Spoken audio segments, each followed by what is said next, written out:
यार देखो, लाख ना पसंद हो मार्कस रैशफोर्ड मुझे, लेकिन एक बात पर मैं यहां पर अपने क्लब का साथ नहीं दे सकता, and that is how they are forcing him out, या फिर अपने लिए लाइफ डिफिकल्ट कर रहे हैं ट्रांसफर मार्केट में। अब कोई भी समझदार इंसान होगा वो इतना ऑब्वियस नहीं बनाएगा ट्रांसफर मार्केट में उतरने से पहले कि भाई हमें ये प्लेयर अपने क्लब में चाहिए ही नहीं है।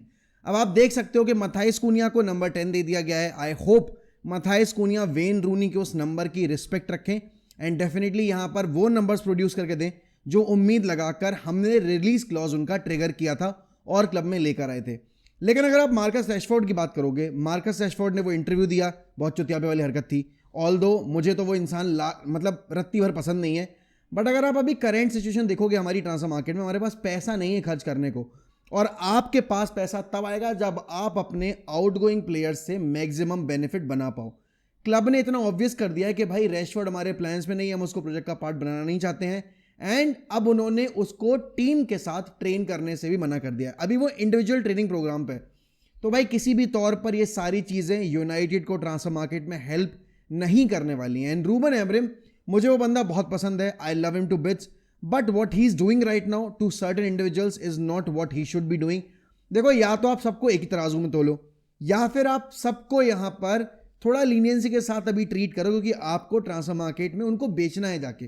तो don't make it too obvious कि भाई आप उसको यूज करोगे ही नहीं। एंड व्हाट इफ यहां पर मार्कस रैशफोर्ड नहीं बिक पाते हैं, व्हाट इफ मार्कस रैशफोर्ड के लिए वापस से लोन ऑफर आता है, तो क्या मैनचेस्टर यूनाइटेड इस पॉइंट ऑफ टाइम पे वापस से एक बार उसको लोन पे भेजेगी?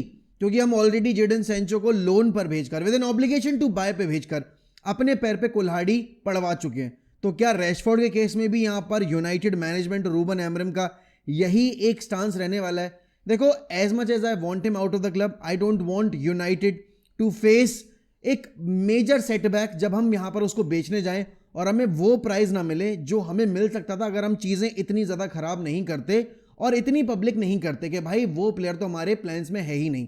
अब देखो, गर्नाचो के साथ भी सेम सिचुएशन है। आप अगर आउटगोइंग्स की बात करोगे, आउटगोइंग के तौर पर आपका एक प्लेयर अभी बिकने की कगार पे नहीं है। इवन जेडन सैंचो जो यूवेंटस लेना चाह रही है, वो आपके डगलस लुइस के एक्सचेंज पे ही लेना चाह रहे हैं कि यूनाइटेड डगलस लुइस ले ले और वो जेडन सैंचो ले ले। तो यूनाइटेड को ये जो अपनी मोटी बुद्धि है ना, वो थोड़ी सी चलानी पड़ेगी और थोड़ा सा सेंसिबल जो मार्केटिंग होती है वो करनी पड़ेगी। Alejandro Garnacho has been a nuisance for the club because उसके ऑफ द फील्ड के इश्यूज बहुत ज्यादा रहे हैं, स्पेशली सोशल मीडिया पे उसका भाई जो हरकतें करता है, प्लस यूरोपा लीग फाइनल हारने के बाद उसने जो इंटरव्यू दे दिया था। But at the same point I would say कि Ruben Amorim and the club management should be handling these outgoings and जो भी अभी चीजें चल रही हैं इन अ बेटर मैनर। गर्नाचो अगर आप बेचना चाहते हो 60-65 मिलियन पे, तो उसके लिए आपको उसको ट्रेन करने देना पड़ेगा विद द यहां पर आपकी पूरी स्क्वाड, और उसके साथ साथ मार्कस रैशफोर्ड जो यहां पर आप चाहते हो एक अच्छे प्राइस ब्रैकेट पे बिचे, और ऑब्वियस ही बात है रैशफोर्ड भी ज्यादा वेज कट लेना नहीं चाहेगा, तो डेफिनेटली यहां पर आप उसको इतना ज्यादा फोर्स नहीं कर सकते आउट ऑफ द क्लब। अब देखो, आउटगोइंग के तौर पर आपके ना एंटनी के लिए ऑफर आया, ना रैशफोर्ड के लिए ऑफर आया, ना गर्नाचो के लिए ऑफर आया। आपके पास इकलौता ऑफर जो है टेबल के ऊपर, and that is for Jadon Sancho, जिसका प्राइस टैग ही 25 मिलियन यूरोज है। क्योंकि यहां पर हमने वही प्राइस टैग सेट करके दिया था चेल्सी को कि 25 मिलियन यूरोज में आप उसका रिलीज क्लॉज ट्रिगर कर देना। तो अभी इस पॉइंट ऑफ टाइम पे यूनाइटेड के हाथ बंधे हुए हैं और मार्केट में ऑलरेडी हमारी लगी पड़ी है, बिकॉज आप ब्रायन एम्बुएमो की साइनिंग, इकलौती साइनिंग जिसके पीछे तुमने पिछला 1 से 1.5 महीना बर्बाद किया है, उसको तुम कंफर्म नहीं कर पाओ। और ब्रेंटफोर्ड वहां बोल रही है कि भाई ब्रायन एम्बुएमो के लिए यूनाइटेड के इस अप्रोच को लेकर हम फ्रस्ट्रेटेड है। अरे भैया, जितना पैसा दे रहे हो उतना एक्सेप्ट करो ना, क्योंकि यहां पर रियलिस्टिकली आपने जो प्राइस टैग सेट किया है उतना तो हमने मैच कर दिया। अब वो चाहे एडॉन्स मिला के किया हो, चाहे हमने स्ट्रेट अपफ्रंट फी देके किया हो, और अगर तुम फ्रस्ट्रेटेड हो तो हम भी तो फ्रस्ट्रेटेड हैं कि हम तुम्हारा प्राइस टैग मैच कर चुके हैं, बाकी सारे प्लेयर्स इतने अच्छे डिसेंट प्राइस अमाउंट पे जा रहे हैं, लेकिन तुमने क्योंकि मथाइस कुनिया को 62.5 मिलियन पाउंड्स के रिलीज क्लॉज पे आता देखा है, तुम उससे ज्यादा प्राइस अमाउंट डिमांड कर रहे हो। अभी तक मैं ये बोल रहा था कि भाई ब्रेंटफोर्ड का स्टांस समझ में आता है, लेकिन अभी तो गलीचपनी वाली हरकत हो गई ना कि तुम यहां पर तैयार ही नहीं हो उस प्लेयर को एक रियलिस्टिक प्राइस टैग पे सेल करने के लिए। तुमको लग रहा है कि मजबूरी है इनकी, इनसे जितना पैसा ऐंठ पाओ उतना ऐंठो। और ये मजबूरी बनी क्यों? क्योंकि हमारे क्लब की जो पिछली मैनेजमेंट थी उसने किया है ये काम, ओवर पे करके यहां पर प्लेयर्स को लेकर आए हैं। तो ऑब्वियस सी बात है, प्लेयर्स आज की डेट में अगर यूनाइटेड ज्वाइन कर रहे हैं तो उनके पेरेंट क्लब उनको उस प्राइस ब्रैकेट पे सेल करना चाहते जो आज से 2 साल पहले यूनाइटेड पे किया करती थी। लेकिन चीजें बदल चुकी हैं, और चीजें चलो नहीं भी बदली हो, हमारी अभी वो बेसिकली सिचुएशन ही नहीं है यार कि हम इतना पैसा पे कर पाए किसी भी प्लेयर के लिए, क्योंकि हमारे हाथ बंधे हुए हैं। तो यूनाइटेड डेफिनेटली भाई ब्रायन एम्बेमो की साइनिंग अगर कंफर्म नहीं कर पाती अगले 1 हफ्ते में, क्योंकि देखो ब्रेंटफोर्ड को भी पता है दैट एम्बेमो वांट्स टू लीव, और यहां पर इसी चक्कर में उन्होंने 1 हफ्ते का डिले दे दिया है उसको कि तुम इस मंडे नहीं, तुम अगले मंडे रिपोर्ट करना आके, क्योंकि तब तक उनको भी उम्मीद है कि यूनाइटेड शायद अपना ऑफर अप करे और उसके बाद यहां पर ब्रायन एम्बेमो टू मैनचेस्टर यूनाइटेड का ऑफिशियल अनाउंसमेंट भी हो जाए। लेकिन ये अनाउंसमेंट कब होगा, कैसे होगा, कितने प्राइस अमाउंट पे होगा, ये कह पाना अभी मुश्किल है भाई। इस पॉइंट ऑफ टाइम पे अगर तुम भगवान से भी पूछोगे ना कि तुम्हें क्या लगता है कितने प्लेयर्स मैनचेस्टर यूनाइटेड साइन कर लेगी, तो वो भी कहेगा भाई देखो मुझसे ये पूछ लो कि इंडिया में अगली सरकार किसकी बनेगी, यहां पर 3rd विश्व युद्ध है वो होगा या नहीं होगा, यहां पर तेरी गर्लफ्रेंड बनेगी या नहीं बनेगी, इसकी शादी होगी या नहीं होगी। लेकिन यूनाइटेड कितने यहां पर प्लेयर साइन करने वाली है ये मुझसे मत पूछना। मैं तुम्हें यह भी बता सकता हूं भाई कि तुम्हारा अगले दिन का हॉरोस्कोप क्या है, लेकिन मैं यूनाइटेड के अगले 1 साल के अंदर क्या चीजें होंगी, कितना इंप्रूवमेंट होगा, उसकी जानकारी मैं नहीं दे सकता। And that is the reality, because हमारे मैनेजर को अगर आप देखोगे प्लेयर्स नहीं मिले हैं, लेकिन डिमांड पूरी होगी क्लब मैनेजमेंट की और फैन बेस की कि देख दोस्त तुझे मथाइस कुनिया दे दिया गया, अब तेरी रिस्पॉन्सिबिलिटी है कि तू इस स्क्वाड के साथ, चाहे ये कितना भी दबा कुचला स्क्वाड हो, बदबूदार स्क्वाड हो, इसको तू टॉप 4 लेके जाएगा। सुन के रखियो ये चीज। यहां पर यूनाइटेड फैन बेस के लिए एक रियलिटी चेक है कि इस पॉइंट ऑफ टाइम पे अगर आप ओवर डिमांडिंग हो तो आपको स्क्वाड का जो लेवल है वो भी देखना पड़ेगा। You can not be unrealistic, you can not be delusional. और अगर कोई यूनाइटेड फैन इस पॉइंट ऑफ टाइम पे इतना डिल्यूजनल वर्ल्ड में जी रहा है कि उसको लगता है कि नहीं भाई we can close the gap to the Arsenals, to the Chelsea, क्योंकि चेल्सी यहां पर देखोगे तो आपके क्लब वर्ल्ड कप के फाइनल में पहुंच गई है, एंड दैट इज फाइनल में ही पहुंची है ना, हाँ फाइनल में ही पहुंची है।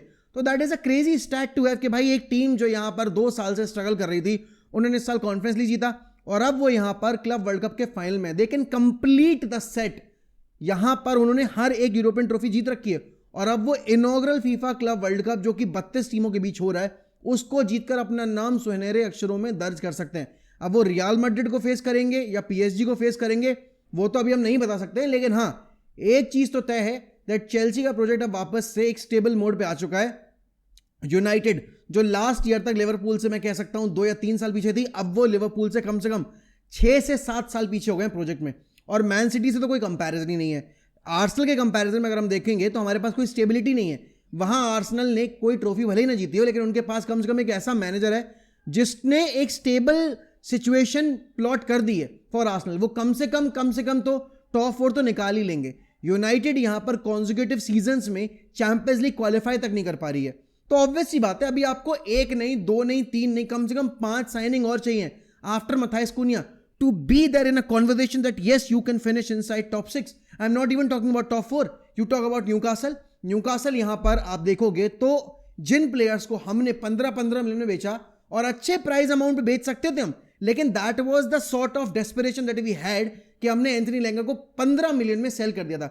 उसी 15 मिलियन के प्लेयर को नॉटिंघम फॉरेस्ट ने 55 मिलियन में सेल किया है, जिससे सेल ऑन क्लॉज से हमने 10 मिलियन और कमाए हैं। अभी आप देखोगे तो आपको और प्लेयर्स के थ्रू भी जो सेल ऑन क्लॉज है उससे पैसा मिलने की उम्मीद है।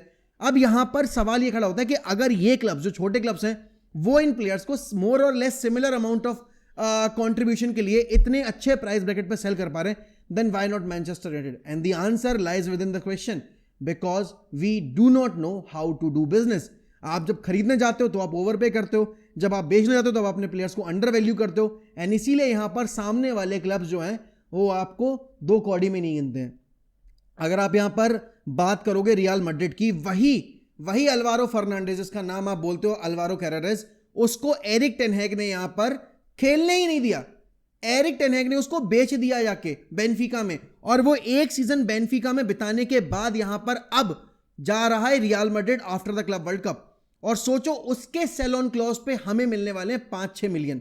तो आप समझ सकते हो ना दोस्त कि ये जो अमाउंट आप अर्न करने वाले हो, ये जो आप जितना भी सेल ऑन क्लॉज पे अर्न कर रहे हो, ये आपके लिए अभी आपको लग रहा है कि चलो ठीक है ये एड ऑन्स है, लेकिन कायदे में देखा जाए तो वो प्लेयर जो रियल मैड्रिड के लिए एलिजिबल है खेलने के लिए, वो उस लायक बन चुका है, तो क्या वो यूनाइटेड लेवल प्लेयर नहीं था?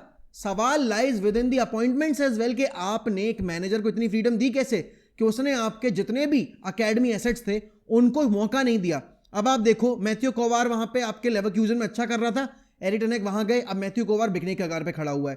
उसने यहां पर अपने आंद्रे ओनाना को लेकर आया, वो यहां पर अगर आप देखोगे तो अपने स्ट्राइकर पोजीशन पे तो उसने रास्मस हॉलैंड साइन कर लिया, एंटनी लेकर आया, और जो प्लेयर्स यहां पर उसकी रोनाल्डो से नहीं बनी, उसके यहां पर डेविड डेहिया से नहीं बनी। सेम अब अगर आप देखोगे तो रूबन एमोरिम के पास इसीलिए वीटो पावर नहीं दी गई है कि भाई तुम जिसको चाहो उसको निकाल दो। लेकिन हाँ, मैं ये जरूर बोलूंगा, रैशफोर्ड को मैं भी नहीं चाहता था क्लब में, लेकिन जिस तरीके से यूनाइटेड फोर्स आउट करने की कोशिश कर रही है मार्कस रैशफोर्ड को, वो अपनी लाइफ ही डिफिकल्ट बना रहे हैं, because that is not how you do business, that is not how you basically make the other clubs believe that yes he is an important player and we do want to sell him, but हम उसको कौड़ियों के भाव नहीं बेचना चाहते हैं।